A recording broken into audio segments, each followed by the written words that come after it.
Tensions between India and Pakistan are always fairly high, but last week the nuclear-powered neighbours came close to the brink of all-out conflict. Both countries have fired airstrikes at each other since the middle of last month, claiming they were provoked by the other. The situation has calmed now, but the threat of war still remains. CNN's Nick Robertson sat down with Pakistan's military spokesperson for his perspective. How close did the two countries come to war over these incidents last week? We were, I would say, close to the war because when they violated the airspace, undertook an aggression, we went for response. Did handing back the Indian Air Force fighter pilot, did that help ease tensions? No, it is up to India that whether they take that peace gesture and move forward towards de-escalation or continue the agenda that they have. How would you judge India's posture at the moment on the other side of the line of control? Along the line of control, we are eyeballs to eyeballs. So there is presence of troops for decades. But post the Indian aggression and our response, the safeguards have been taken by both sides.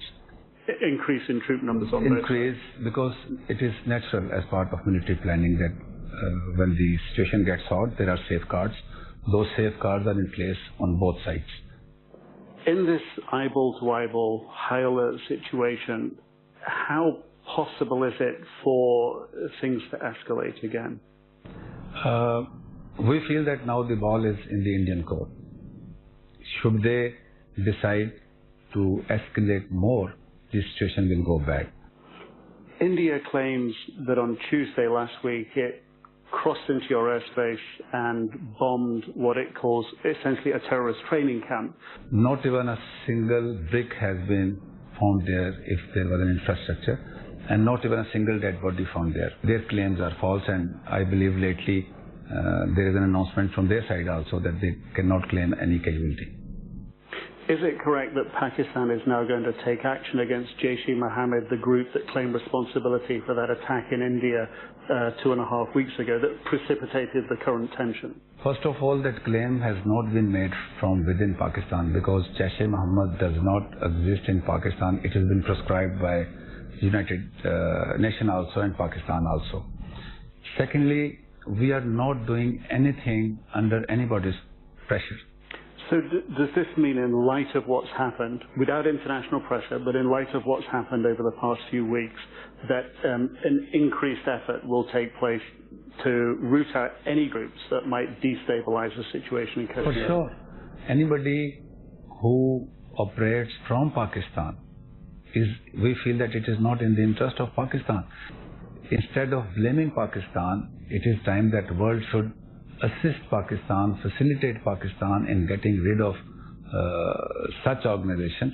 In your opinion, why did that attack in the middle of February against Indian forces happen that triggered all this tension? The answer to this question lies in the United Nations Human Rights Commission report issued lately. If you suppress the local population to the extent that they are being killed, they are being raped, they are being given pellet guns, so there is a natural reaction.